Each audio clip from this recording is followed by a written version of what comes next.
千里之行，始于足下。A journey of 1,000 miles begins beneath the feet. We now gather in the Tao to travel the journey together. Let us begin. Now, I would like to extend a warm welcome. Thank you for joining us. Please center your thoughts and direct your attention to this moment in time, to the here and now, to be fully present and mindfully aware as we all ready ourselves for this sacred process in the Tao with one another.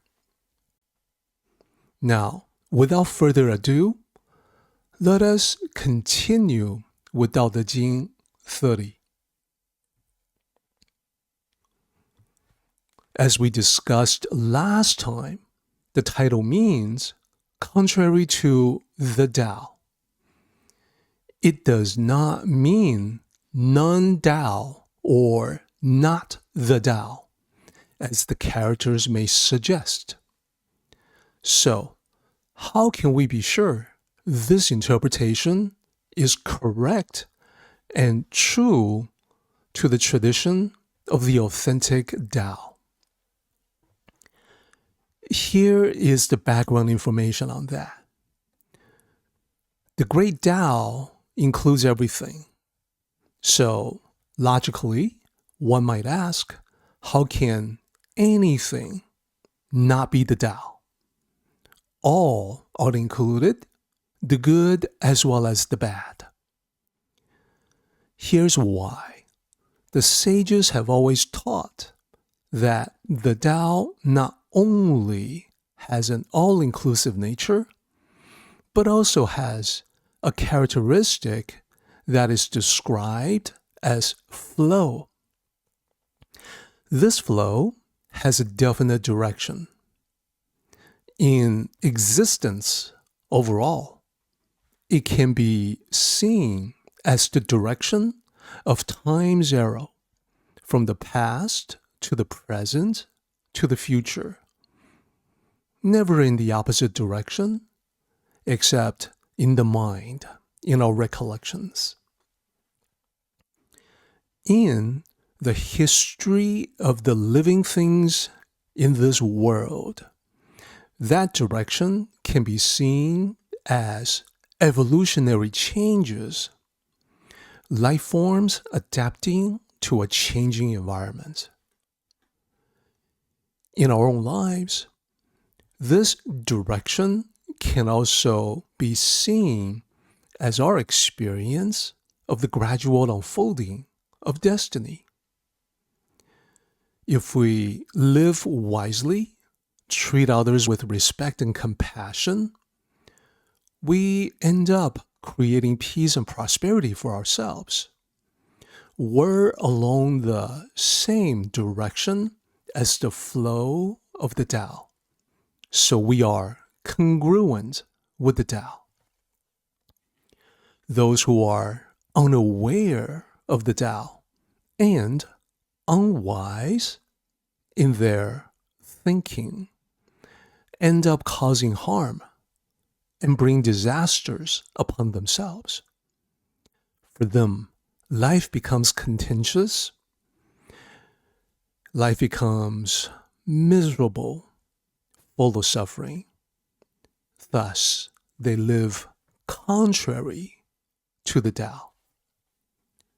So, we are going to continue with Tao Te Ching 30, where these concepts are amplified in great detail by Lao Tzu. Here is Tao Te Ching 30 with 17 lines. As always, previously we did a sectional analysis, and here is the result. We have 4 sections. The first part talks about the advisor to the ruler. The pivotal role of the advisor is in steering the ruler toward the Tao, or possibly contrary to the Tao, depending on the advisor. If it is contrary, that is negative for the well-being of the people, then the negativity will come back to haunt the instigator. The second part of this chapter talks about that negativity, describing what happens with an army before and after a battle. Basically, nothing good can come from it. And we were able to get to the end of this section last time. This second section is rich with metaphors that speak to not just the wars of ancient history, but also the contention of our modern existence. So we will do a quick recap of those metaphors and then continue with line 8 for our discussion today.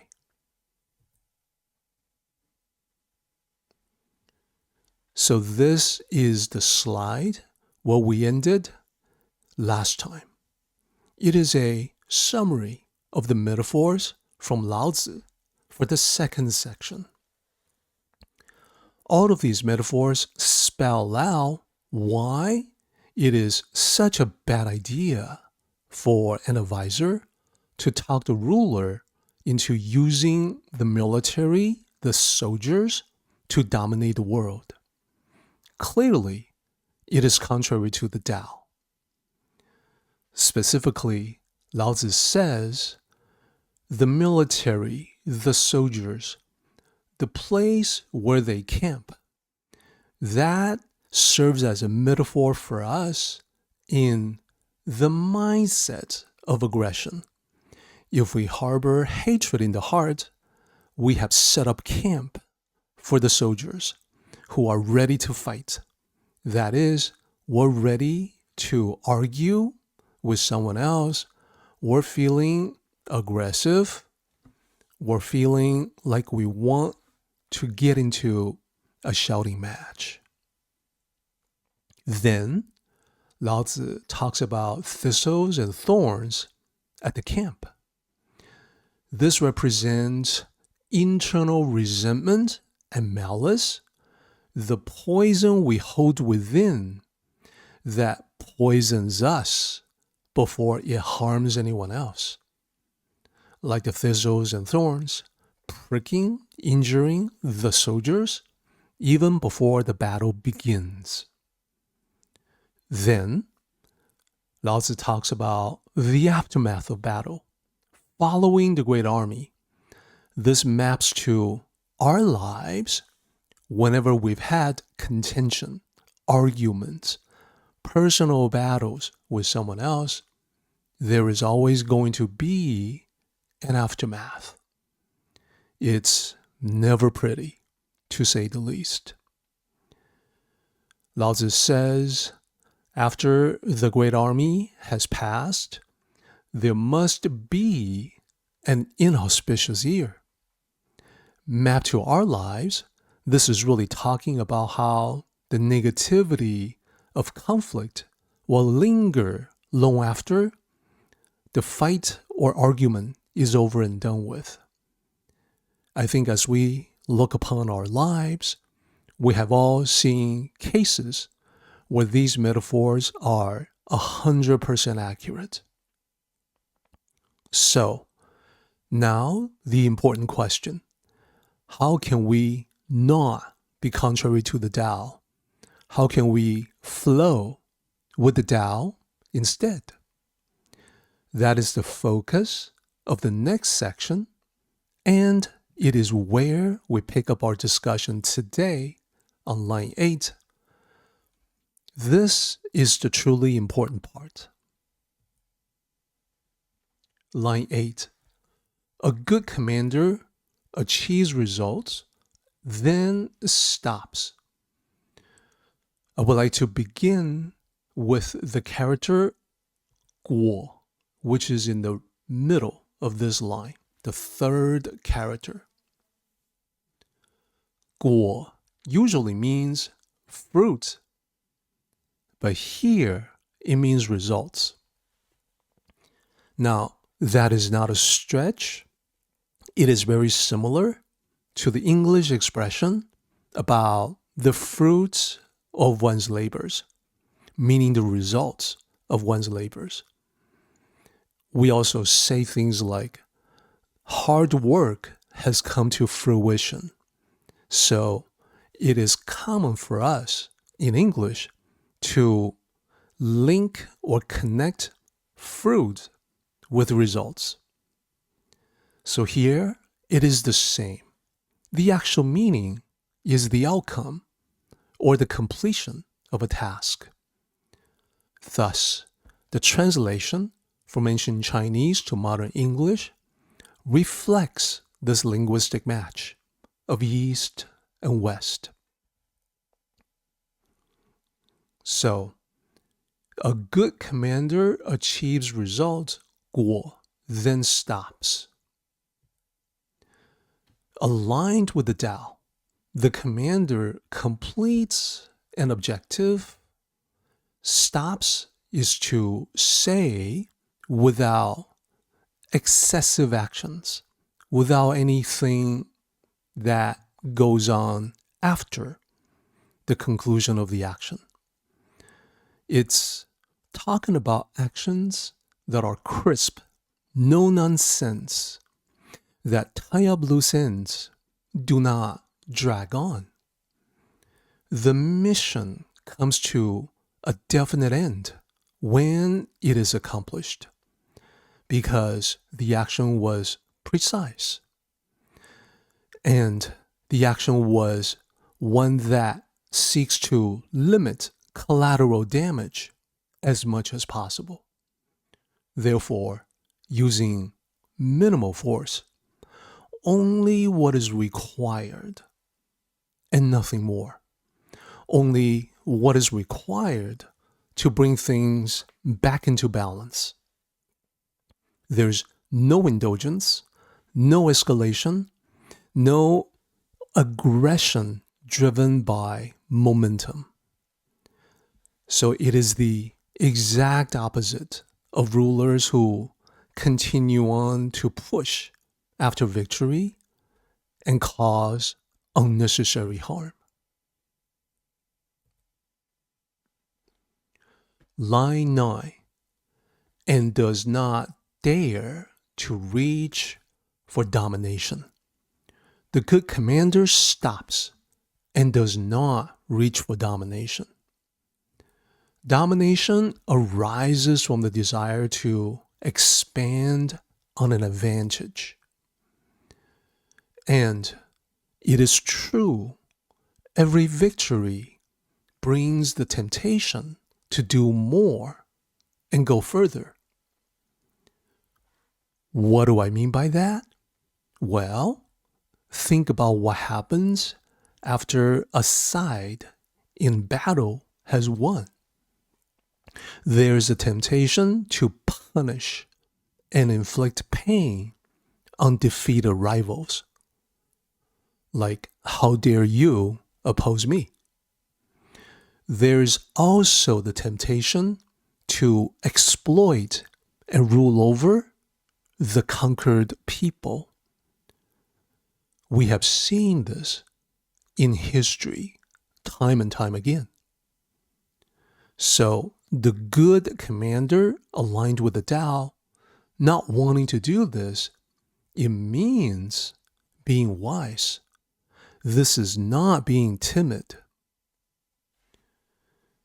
And the wisdom is in knowing that domination plants the seeds of retaliation. This will be the oppressed seeking revenge, leading to one's eventual decline. So the Tao-aligned leader knows unnecessary expansion of power is ultimately destructive to oneself. This is the kind of clarity that arises from understanding the cycles of violence. So from here, we can see why Lao Tzu, a little bit earlier in the same chapter, says that the negative methods of violence and warfare tend to be returned. We can apply this to life. We can think about what happens when we have disagreements and arguments. There's winning the argument or disagreement. There are certainly times when you have the facts on your side. You are logically right. What then? Well, if you succumb to the temptation to reach for domination, you don't just talk about you being right. You don't just state the facts. You weaponize them. You bring up the other party's past mistakes. You corner them verbally until they have no way out. You force them to admit, sometimes repeatedly, how right you are. So what is the result? Well, you have your victory, but the thorns of the aftermath is that resentment grows. The relationship is damaged. You conquered the person, but not the problem. What might be the better approach? The Tao approach. It would be something like stating your truth clearly for the purpose of resolution, to resolve the issue. Once you have made your point and it is understood, you come to a full stop. You offer them a graceful way out rather than trying to corner them. A very different result. You've resolved the issue, you've achieved understanding, and you feel no need whatsoever to reach further to get into domination. So, very practical advice from Lao Tzu. Line 10. Line 10 says, achieves results, but does not brag. Many would think that victory in war calls for congratulations and celebration. The Tao perspective says, congratulations and celebrations will bring you that much closer to actual boasting and bragging. Therefore, the Tao perspective looks past the glory to see the real human cost. Therefore, instead of bragging, we should be aware of the sobering reality. Instead of celebration, Lao Tzu sees more of a funeral in victory, because on both sides of the battle, many have died. Many have been crippled or suffered severe injuries. And even for those on the winning side, many will also be traumatized, never able to unsee the atrocities they witnessed. On the property front, there's massive damage, massive destruction.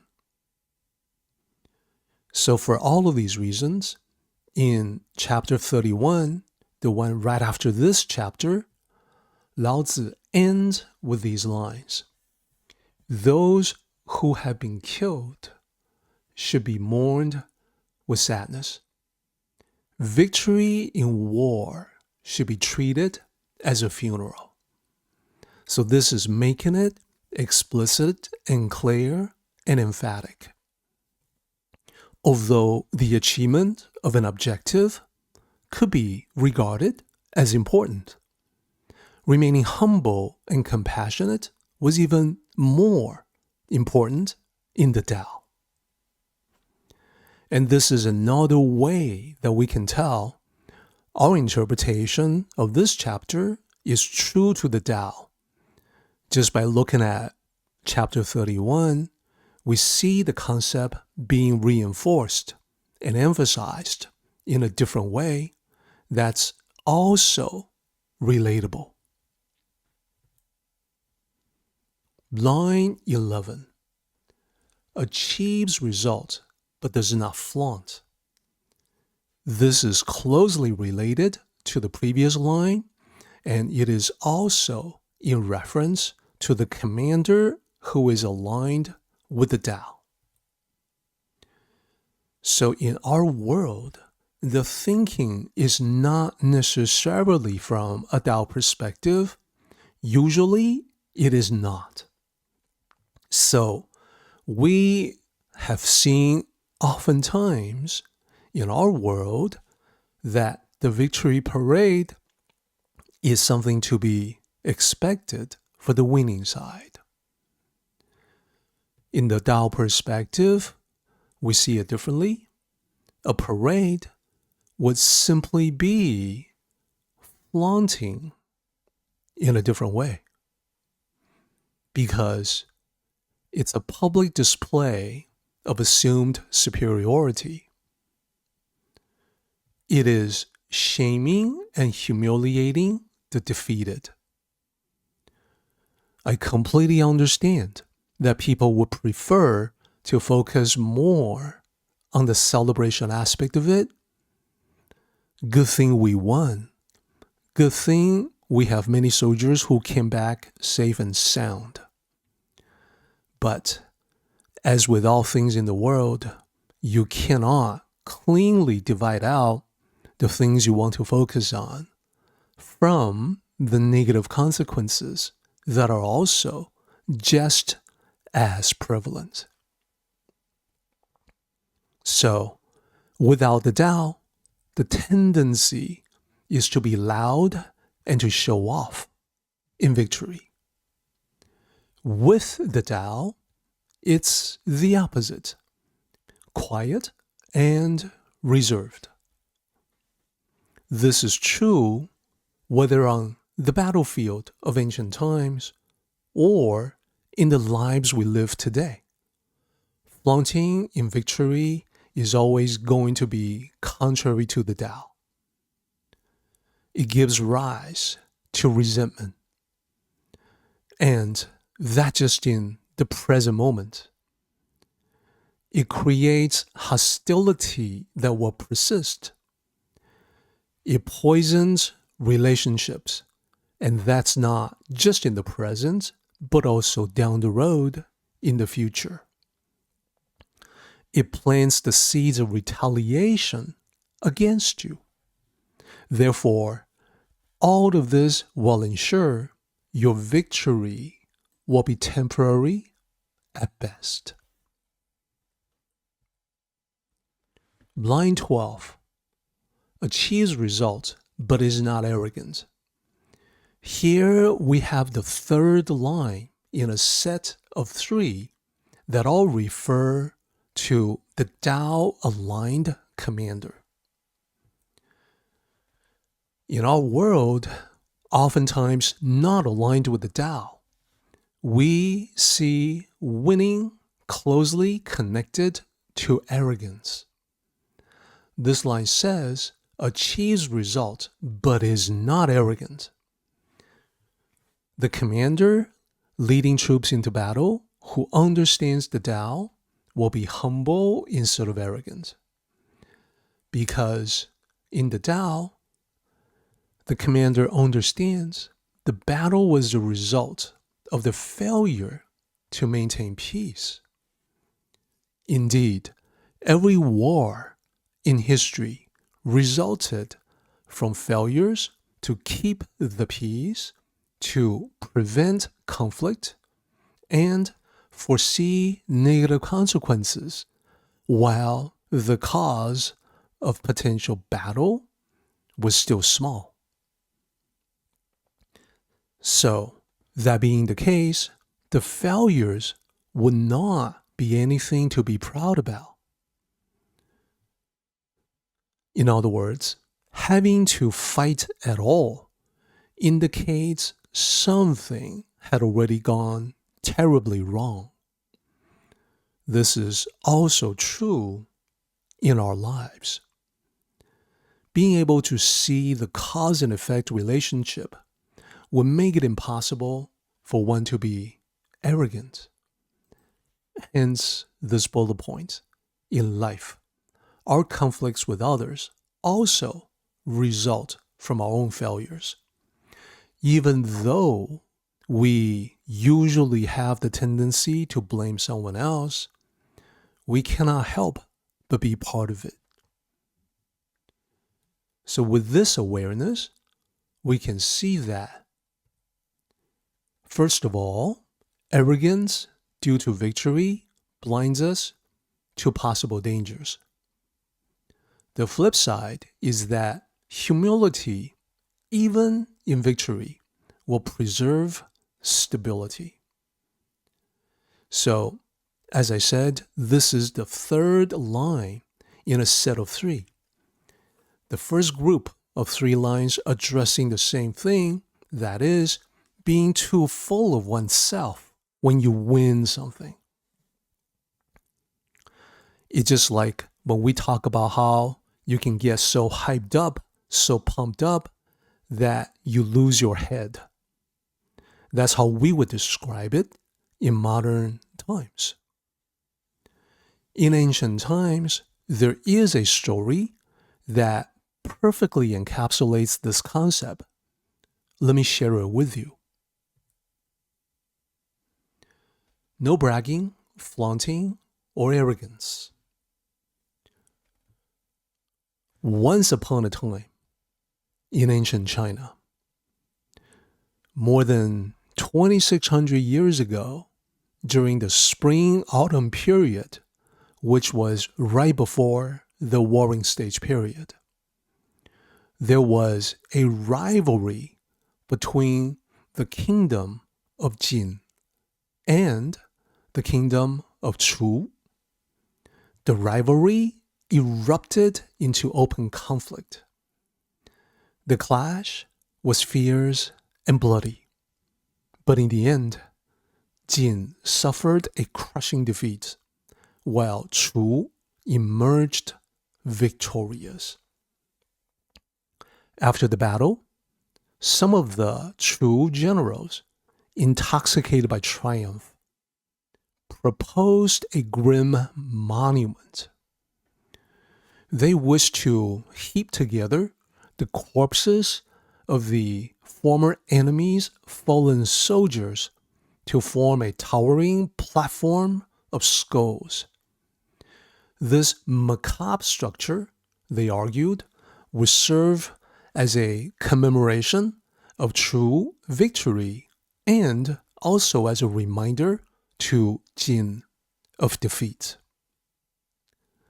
King Zhuang of Chu, Chu Zhuang Wang, rejected this idea outright. He spoke to his generals, and he spoke with clarity and moral authority. He said, "The purpose of war is not to flaunt military might, nor to revel in slaughter. Its true aim is to bring peace and stability to the common people." Look closely at the character for Wu. It means the essence of the warrior. It is the martial in martial arts. It is the war in warfare and warrior. Look at this character. It is composed of two parts. The left part is the character that means to stop. And the right side is the character for a weapon, a spear-like weapon with a blade attached to the end, very common in those historic times. To stop the spear means to end the fighting. That is the true martial virtue. To seize the clash of weapons, not to glorify them. That is the highest achievement of war. The truth of this conviction silenced the generals. Then King Zhuang ordered not the construction of the Grizzly Skull Tower, but instead the building of an ancestral hall. There, he commanded solemn rites to honor the dead. On both sides, he ensured that the fallen soldiers of both sides were all given proper burials. Only after these rituals of respect were completed did he quietly lead his army back home without boastful displays. This deliberate modesty, at first glance, might be misconstrued as weakness to the uninformed. Yet, in truth, it revealed a deeper strength, the strength of restraint, of reverence for life, and of alignment with the natural order, 天道, the way of heaven. By respecting both friend and foe, the king demonstrated that the highest form of victory was not domination, but harmony. His actions embody the supreme art of war, one that won not through fear, but through the hearts of the people. And this is corresponding exactly to the message from Lao Tzu. Achieves results, but does not brag. Achieves results, but does not flaunt. Achieves results, but is not arrogant. This message, winning without gloating, remaining humble, can apply to us. For instance, to end a fight instead of scoring points. Suppose you have a family member who said something unfair. You could counter that with something that is equally sharp. But you instead slow the conversation because what you really want is peace, not victory. This causes the tension to drop. This is the meaning of stopping the weapon or the spear or ending the conflict, as you see in the character. Or think about what happens when a coworker, neighbor, or friend is depending on you to help them out of a mistake they have made. They have become rather annoying, in your opinion, but you help them anyway without having to remind them of their error. You are demonstrating strength by not exploiting the advantage that you have. Think about friends. Perhaps there's a falling out that happens in a group of friends, and you recognize that even if someone was right and someone else was wrong, bottom line was that people were hurt. So you avoid gossip, you avoid taking sides, You help everyone save face so the group can come back together. That is ending the conflict. For yourself, perhaps you have a windfall. You have good fortune. You have achieved something that others want. Promotion, praise, recognition. The message of this story tells you to not posture. You simply thank others and move on, preventing resentment against you, keeping relationships intact, to be gracefully humble in a personal victory. So the bottom line is that in daily life, for us, as well as ancient times for the king, true strength is knowing when to stop pressing. Peace maintained is much more valuable than dominance being displayed.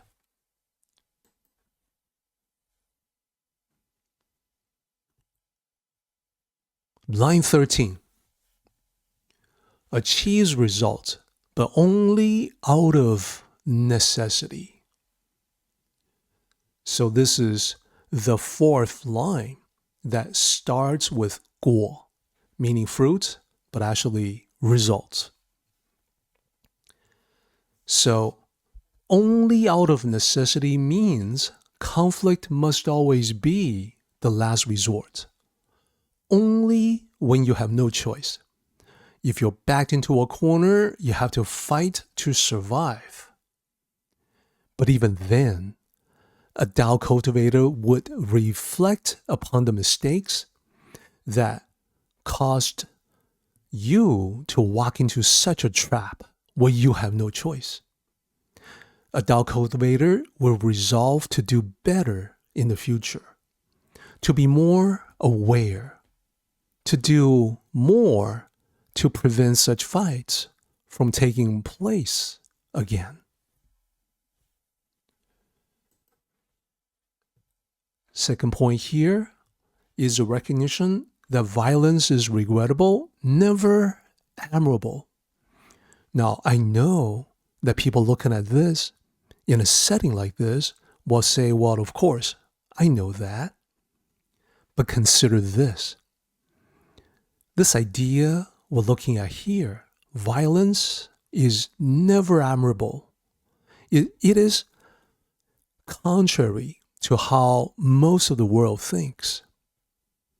What do I mean by that? I'd like to ask you to consider how violence, whether in combat sports or action movies, has become widely admired, has attracted many fans. So this is definitely true to our world and has been true for as long as anyone can remember. To be not like everyone else, Tao cultivators have the mental clarity to recognize real life is not a boxing match. It is not a mixed martial arts octagon, nor does it follow the script and action choreography of a movie. There's a difference between that fantasy world and the real world in which we live.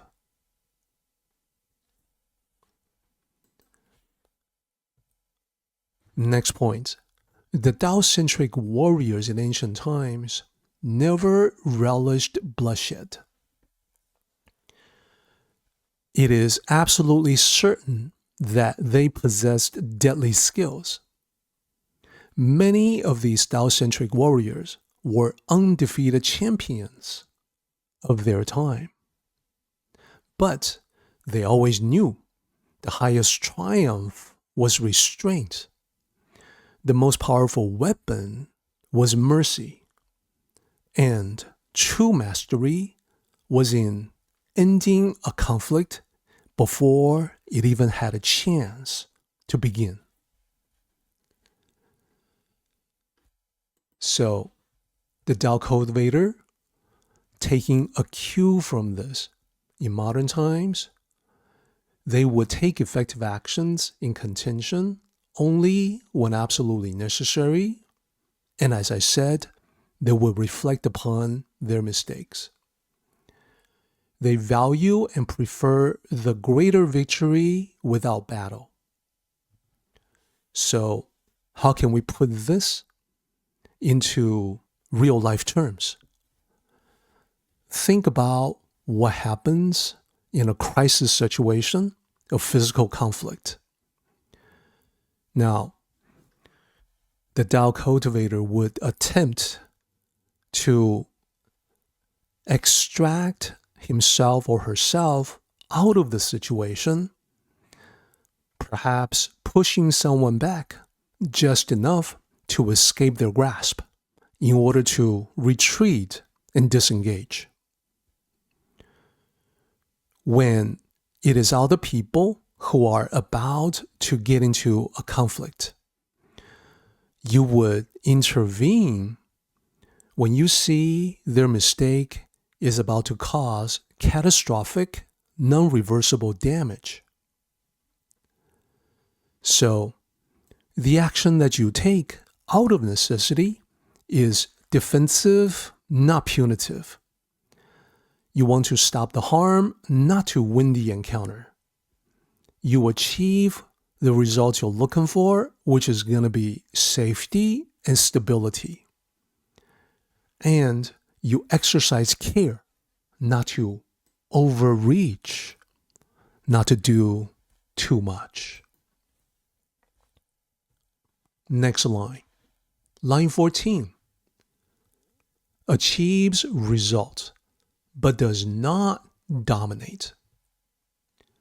This summarizes the essence of the Tao warrior. They are excellent in achieving results with great efficiency. They would always decline to dominate because they see themselves clearly. They know they are not conquerors. They see themselves as envoys of peace, catalysts of change, bringing things back into balance from a contentious situation. So they bring a swift end to fighting. They bring both sides together. And they believe a real solution will no longer require their deadly abilities. So these are all repeated by Lao Tzu several times in different ways because this concept is so central to the Tao. In the Tao, real resolution is lasting peace, something that does not require constant vigilance to maintain. So, in life, think about what happens after disagreement, after it is settled in your favor.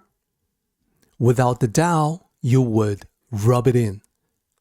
I told you so is the phrase. You may demand an apology. You may bring the topic up repeatedly. You may want to assert some sort of intellectual superiority. But with the Tao, you simply accept the favorable outcome. You drop the issue and you actively work to restore the emotional harmony. The aim is to resolve, not to subjugate. This is the last line in the set of 5 that all started with the same character, Guo. Together, the 5 lines form the 5 restraints of Lao Tzu. These are extremely important admonitions and guidelines for life. We are talking about the 5 restraints of Lao Tzu, the admonitions and guidelines for life. So we started in this chapter by seeing Lao Tzu noting an attempt not to dominate the world is never a good idea. One image encapsulates all of this: the misery and suffering inflicted by an army to the common people. As we talked about, this is easily mapped to life. When we engage in contentious behavior with other people, the negative impact persists well after the argument is over. Even if we win the argument, there are no true victors in contention.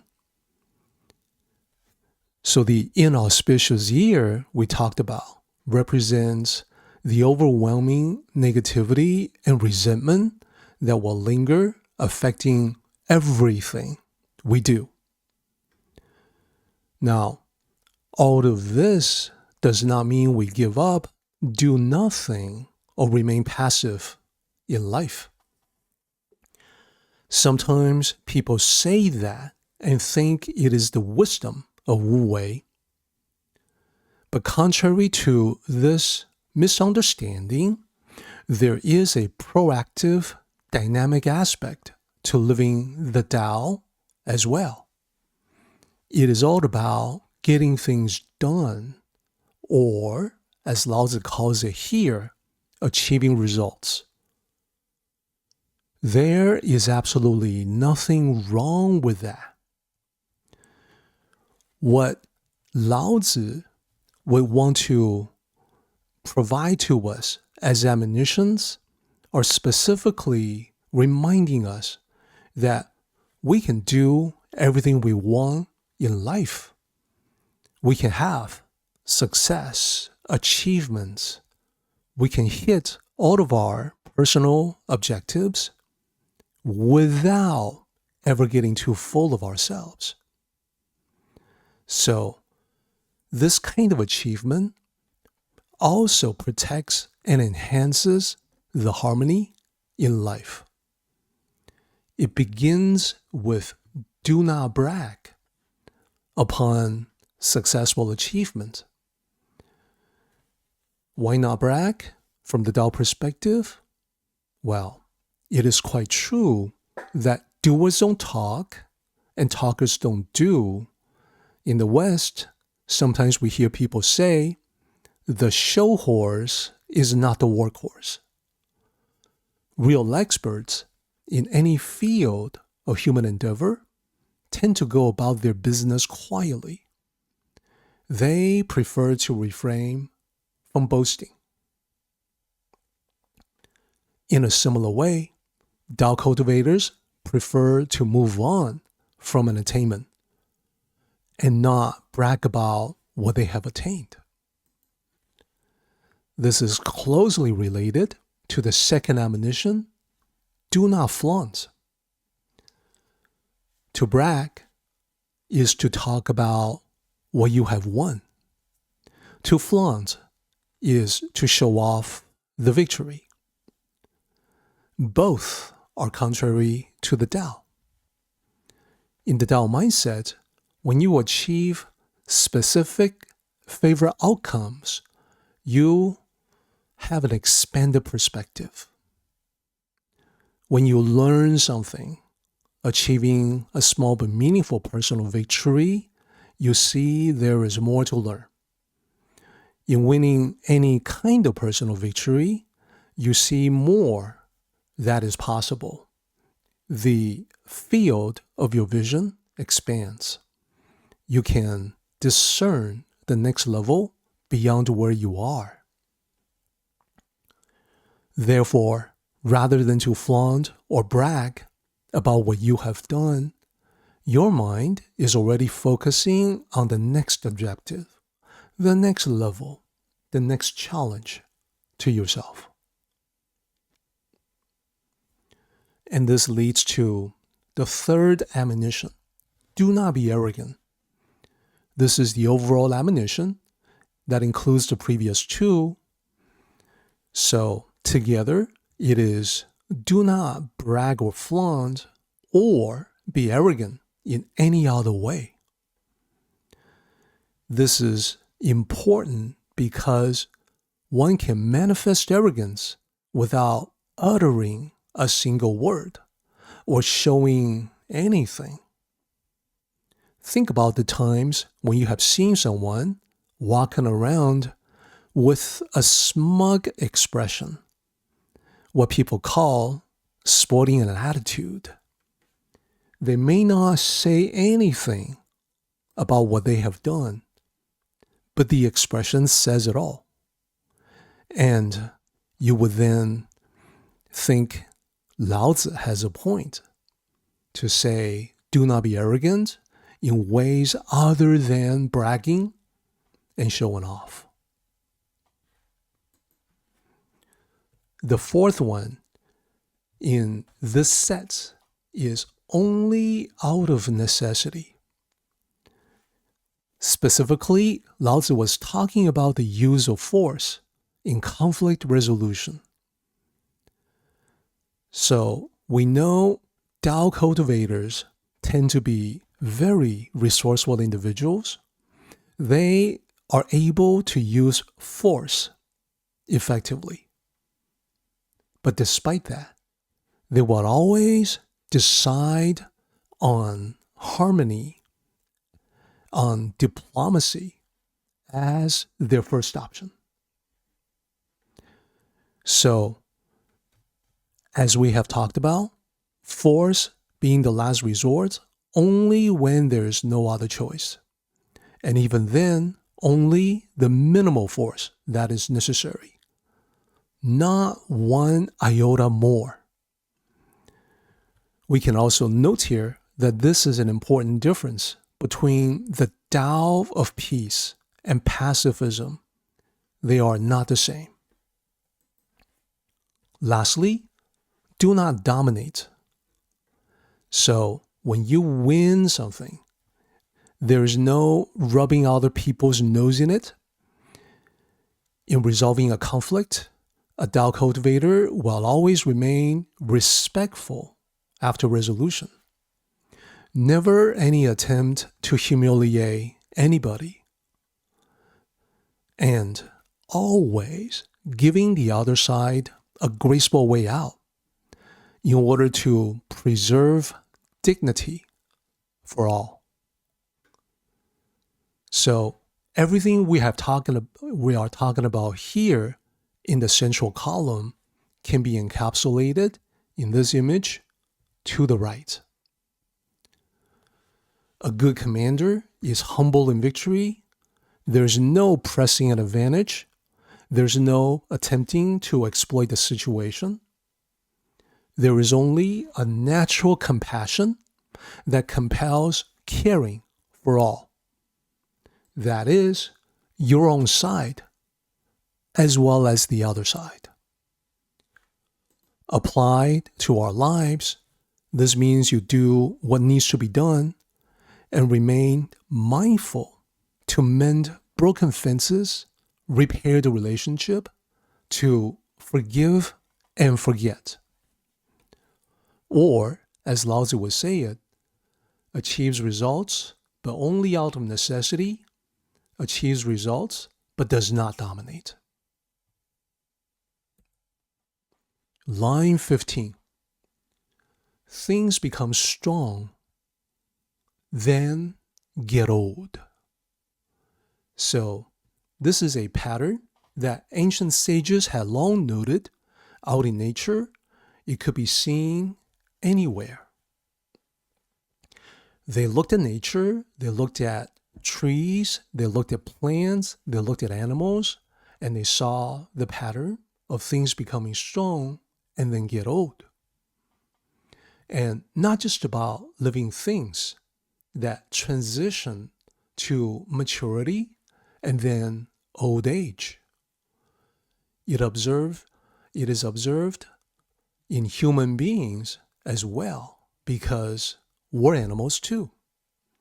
And in the non-living things, it still applies. For instance, fire burns brightly, giving off much heat, and then dies down.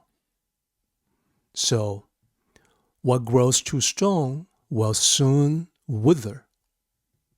Excess will create its own downfall.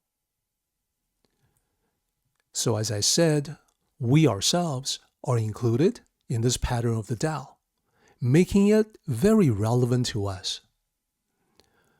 Like animals, in terms of age, we attain the peak of maturity, then we decline, we age.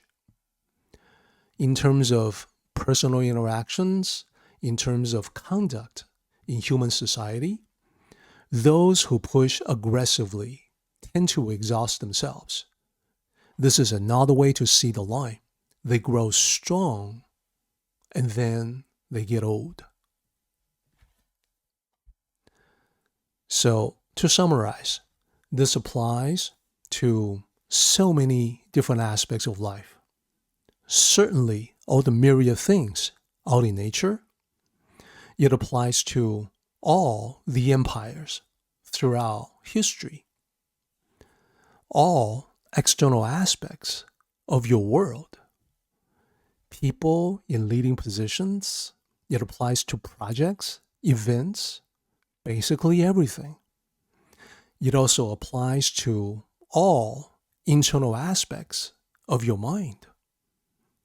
Unrealistic aspirations, inflated self-image, grandiose delusions.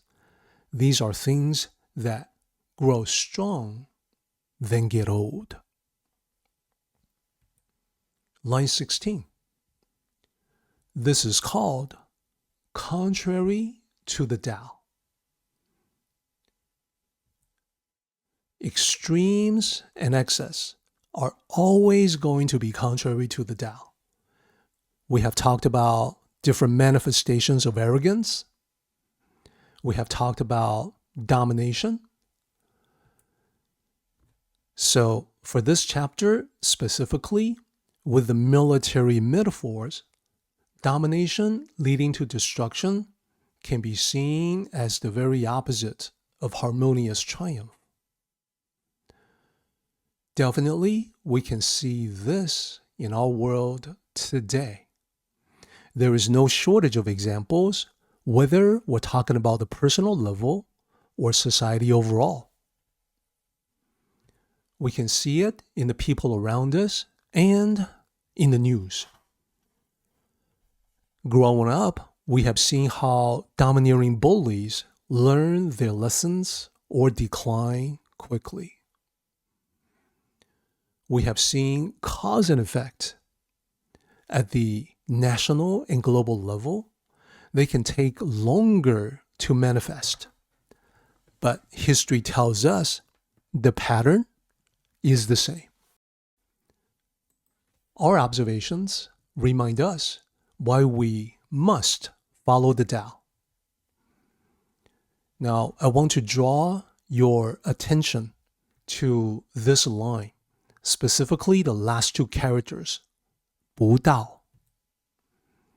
At the end of this line, the two characters are repeated at the beginning of next line. This underlines its importance. And this importance is why it is used as the chapter title. It is a powerful warning, and it is the central message.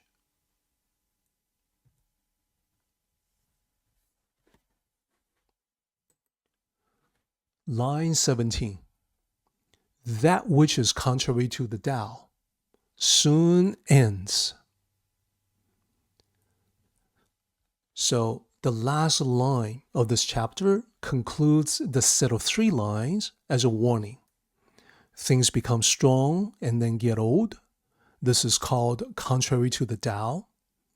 That which is contrary to the Tao soon ends as a warning.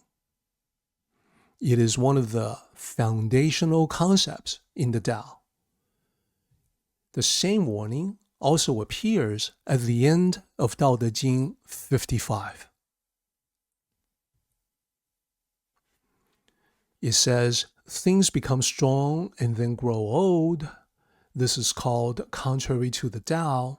That which is contrary to the Tao will soon perish. Comparing the two, the end of this chapter, the 3 lines, with the 3 lines at the end of Tao Te Ching 55. The characters are mostly the same. The first line of the 3 are the same. The final line is the same. The middle line, line 16 and 30, line 17 in chapter 55, only the beginning 2 characters are different. So, the translation reflects the slight difference with a slight variation, but the same meaning.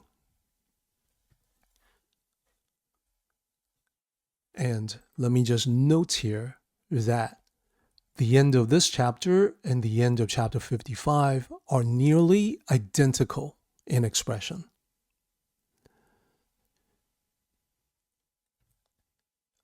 All such repetitions deserve our special attention in the study of the Tao.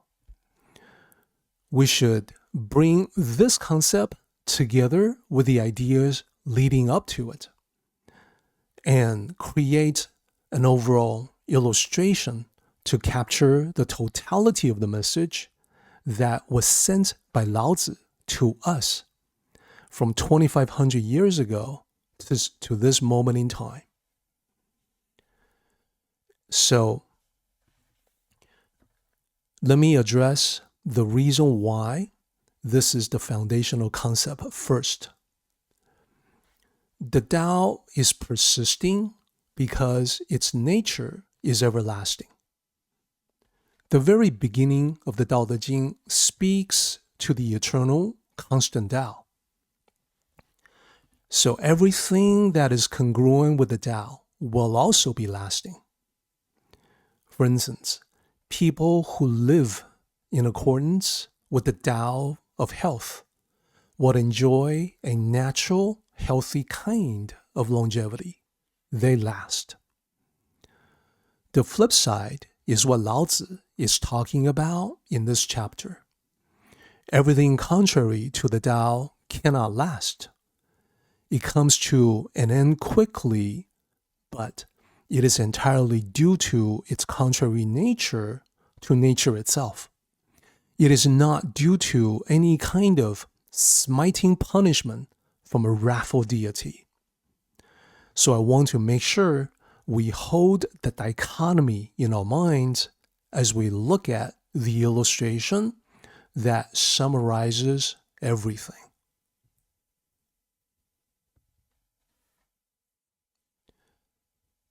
Now, in the beginning of our discussion today, I mentioned the Great Tao encompasses the all-inclusive possibilities of everything in existence, while at the same time, the Tao also flows in a natural, life-affirming direction toward greater equilibrium that we human beings would describe as being positive and harmonious.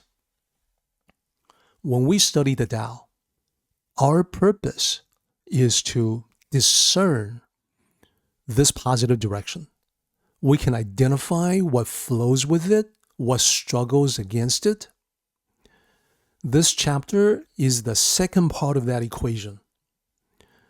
Recognizing the desire to conquer or dominate runs in opposition to the Tao. The easiest metaphor to present this concept, as I mentioned a moment ago, is fire. This is a depiction of a blazing inferno that incinerates everything. So let us walk through the pattern that it follows. It might have started as a small flame, possibly by someone, an arsonist. It was fanned by the winds to grow until it became a blaze. This would burn out of control and destroy everything. As an unexpected consequence, possibly the fire will engulf the arsonist as well.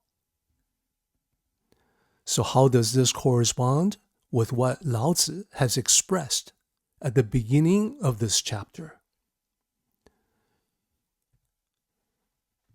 In the beginning of this chapter, Lao Tzu talks about the advisor talking the ruler into conquering the world.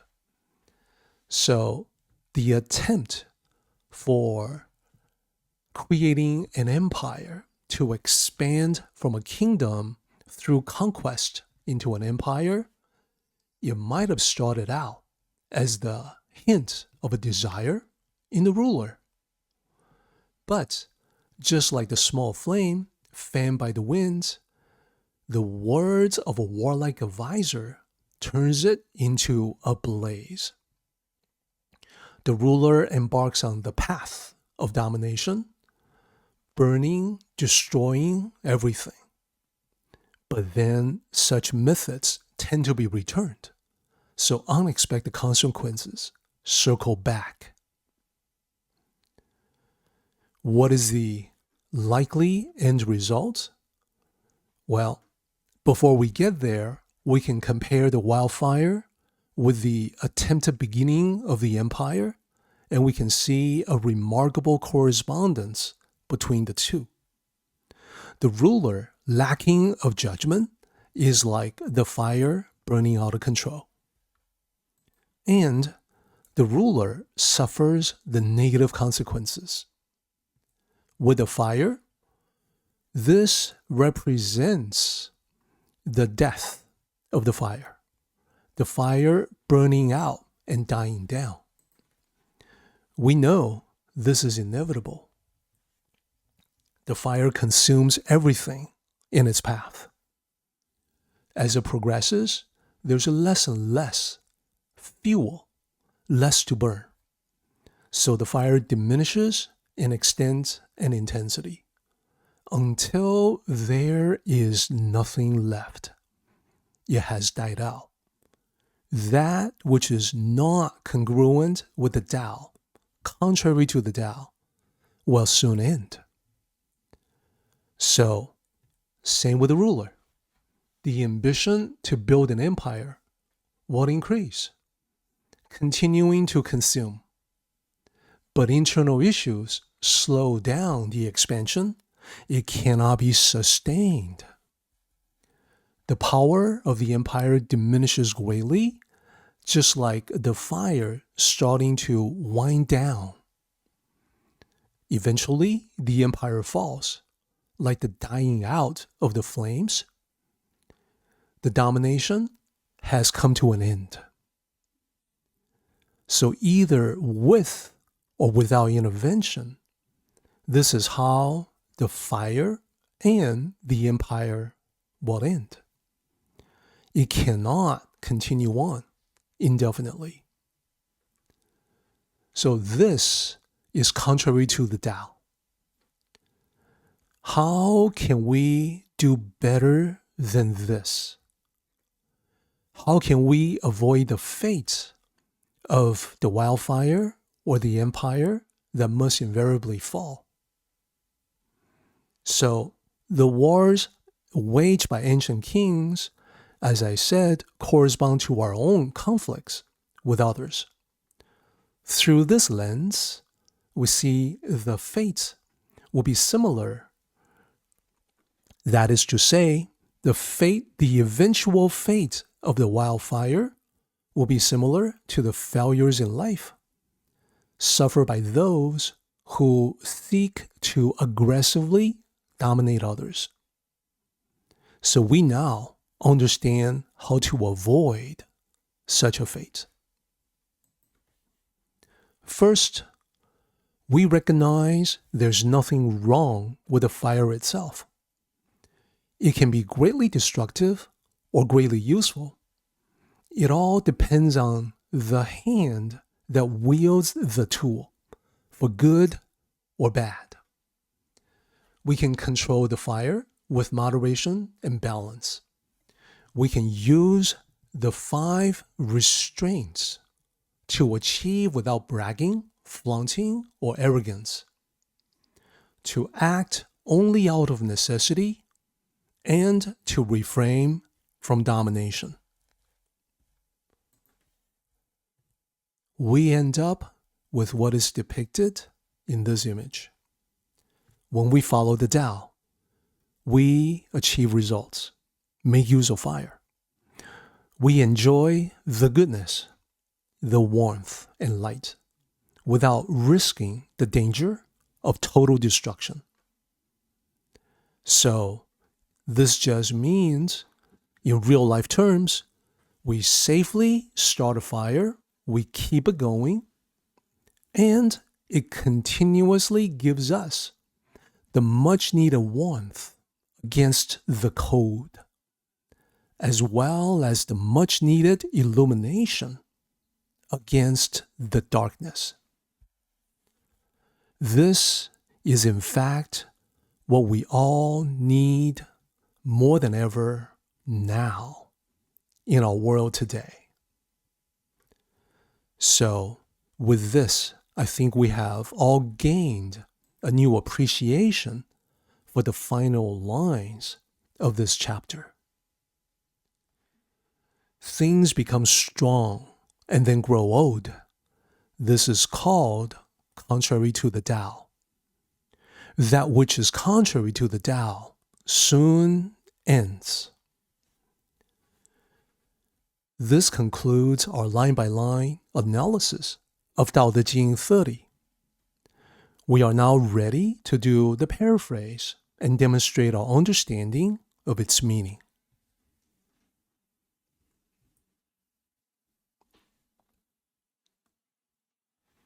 So, we go back to the first section talking about the advisor and the king. Here is the paraphrase I would offer. In ancient times, ministers who knew the Tao would advise the king against waging war because they understood that a ruler who attacked others would eventually become the target of attacks. The same thing applies to everyone, not just kings. Anyone who attacks will eventually be attacked. Section 2. When you harbor hate in your heart, it is as if you have set up camp for an army there, ready to wage war. The hatred damages you first, like thistles and thorns, growing in the encampment, hurting your soldiers. After a battle has been fought, its effects remain. A conflict, regardless of outcome, leaves all of its participants worse off than before, even those who think they have won. So together, Section 1 and Section 2 depict what exactly Lao Tzu means by contrary to the Tao. Then we go into the other side of the yin and yang symbol, which is congruent with the Tao. Section 3. Here's a paraphrase I would offer for this section. Those who understand the Tao avoid conflicts whenever possible. If they must fight, they do the minimum necessary and then stop without trying to dominate others. Although they can be extremely effective in achieving their objectives, they do so without bragging or flaunting. They know there is only illusory glory in what most people consider victories. So their accomplishments do not make them arrogant. Indeed, they regret having to fight out of necessity. It means they have mismanaged the situation in some way. Because the ideal of the Tao is the win-win resolution of conflict, victory for all, without anyone having to attack or being dominated by anyone else. So this is the part that is congruent with the Tao, not contrary to the Tao, but flows with the current of the Tao. Brings us to the last section, the conclusion, which is a warning based on all things that are contrary to the Tao. Here's the paraphrase. In nature and history, we have seen how an increase in strength and aggression leads to aging and decay. This is a pattern we can discern in living things, as well as in empires. It is contrary to the Tao because such things perish while the Tao lasts. Our goal is to follow the Tao and continue on in peace and harmony. This is the conclusion of the paraphrase, and the last segment is the full circle. In the last lines of Tao Te Ching 30, Lao Tzu talks about all things contrary to the Tao will soon come to an end. We link this back to the beginning and see the reference to the advisor and the ruler, which for you and I maps to the inner voice of reason and the decision maker. Both the voice of reason and the decision maker are aspects of yourself. It is the way you make your decisions in life. You think about it, you consider the different sides of it, and then you decide which of the inner voice to listen to. So the message is clear. If we talk ourselves into aggression or violence, we will meet with an early demise, what Lao Tzu would call a failure. The reverse is also true. If we steer ourselves toward the path of peace, then we enjoy lasting harmony in life. So because of that, I want to focus on the last lines of this chapter as the two most important lines to remember, because it is the warning from Lao Tzu. This is called contrary to the Tao. That which is contrary to the Tao soon ends. Lastly, we'll do a quick summary of what we have talked about. Part 1 of the summary covers the content in the last meeting. It started with the Tao-minded advisor not using violence, not telling the ruler to wage war, knowing that violence will circle back. Then Lao Tzu describes the military encampment, using that as a very effective metaphor for what happens when we have hatred and malice harboring in the heart, like the encampment of an army. Lastly, there's the wake of the army, the aftermath of conflict. No true victors in the aftermath. The negativity will last long after the violence itself. The summary for today is part 2. This is all about the Tao perspective on achieving results. I divide them up into 3 approaches. First, the measured approach. The Tao cultivator does just enough and then stops. No excess, no overkill. This is consistent with Wu Wei, which does not mean passivity or inactivity. It means doing just enough without the attachments that will lead to overreach. As we talked about, the good commander does not relish the cause of damage. Quite the opposite. So the goal of the Tao is to preserve the good and provide protection as much as possible.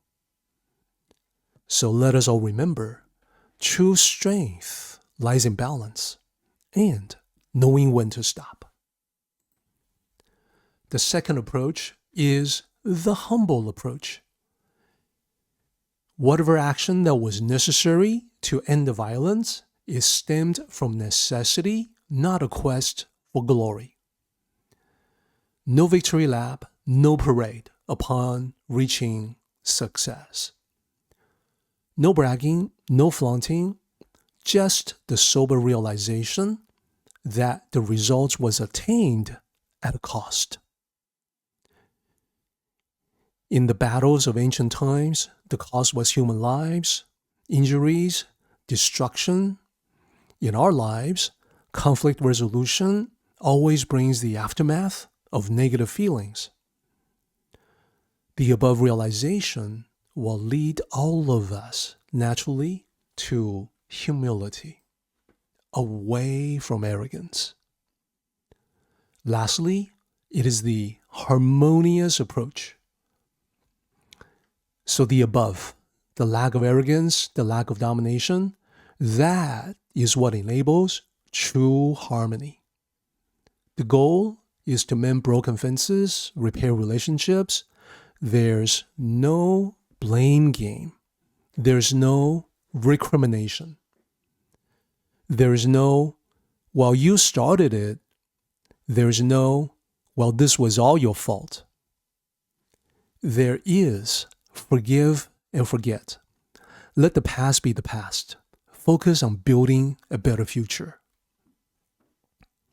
So this is what will prevent the painful consequences of the inauspicious year.